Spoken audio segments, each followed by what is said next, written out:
You were born for greatness. You are of the divine. You are divine. As a conscious woman, I have a message for you. Please stay and listen. I'm SJR. I've been coaching women, empowering women for 30 years, and women attaining financial freedom and abundance is my passion. That's how we're going to change the world.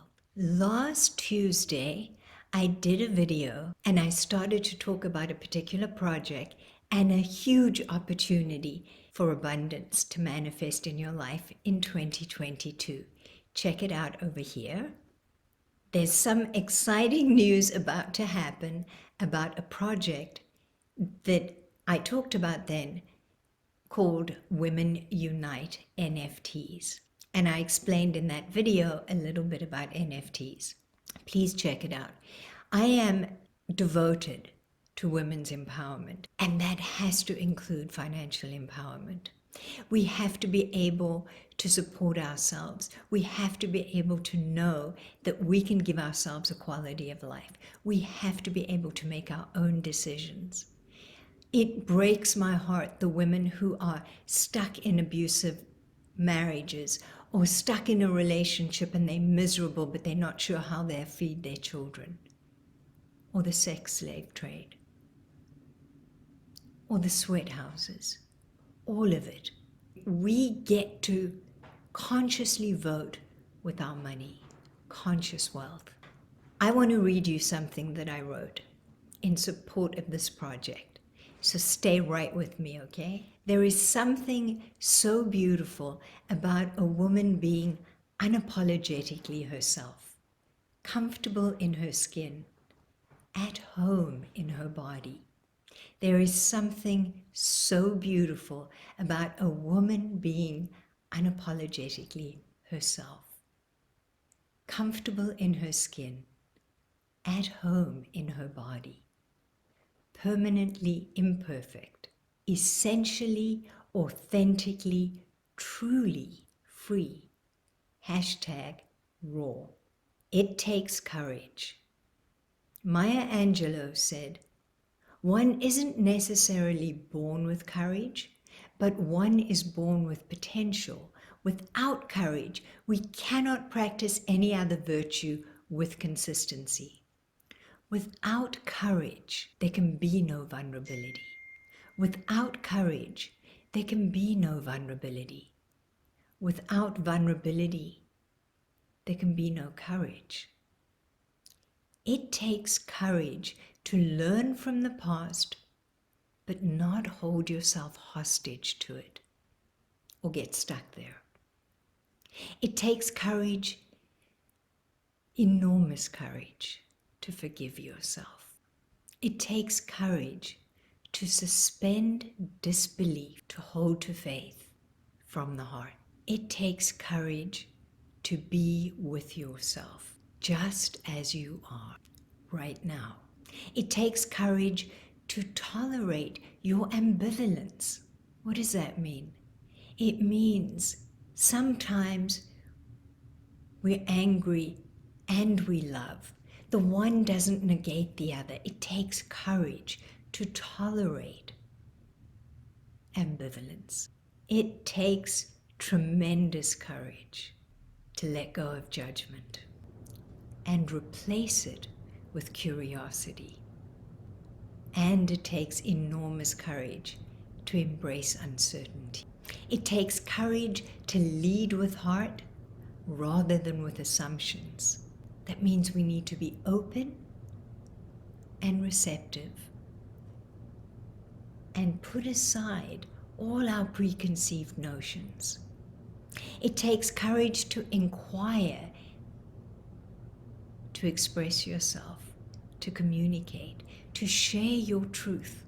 We have so many stories about why we don't share our truth. Oh, well, they made me mad, so I'm not saying anything. Poker face. I'm not really going to let them know how I feel. They don't really care.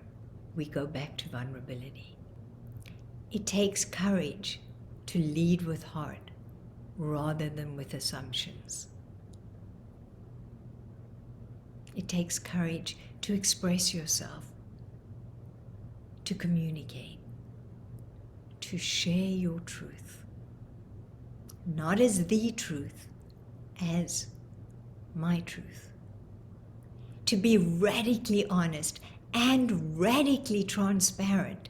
To let go of all those, variations of, if I go this way, then this, or if I say that, they'll think that, or to just let go and be transparent. It takes courage to explore your enormous potential. Boxing ourselves into limitation doesn't take that much courage. We just accept it. That's my limitation. But to set that aside and venture into the limitless possibilities of our potential, that takes courage. It takes courage to own your genius. Yes, they may think you conceited. Yes, they may think you egotistical. But to truly own your genius, there has to be an element of humility because we were blessed with it. It was a gift. It's God-gifted. It takes courage to explore your potential with humility, knowing that it was God-gifted. It takes courage to keep it simple. Simplicity is brilliance. It's so much easier to create these distractions and these mutations and these variations. Simple. And as a woman, it takes courage to keep shining your light. There's centuries of having taught us that maybe it was safer to play our hand close to us, to not reveal it all.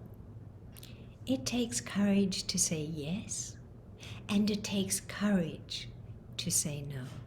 It takes courage to let go of pretense and be ourselves. To connect. It takes courage to feel, to see, and it takes courage to be seen, especially as a woman. It takes courage to be consciously afraid. Instead of being avoidant and distracting yourself, to consciously feel the fear, be with it. To simply feel the fear and let it move through you. Emotions are energy in motion.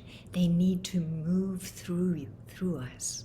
And it takes enormous courage to heal, to do that deep inner work. It takes courage to be well.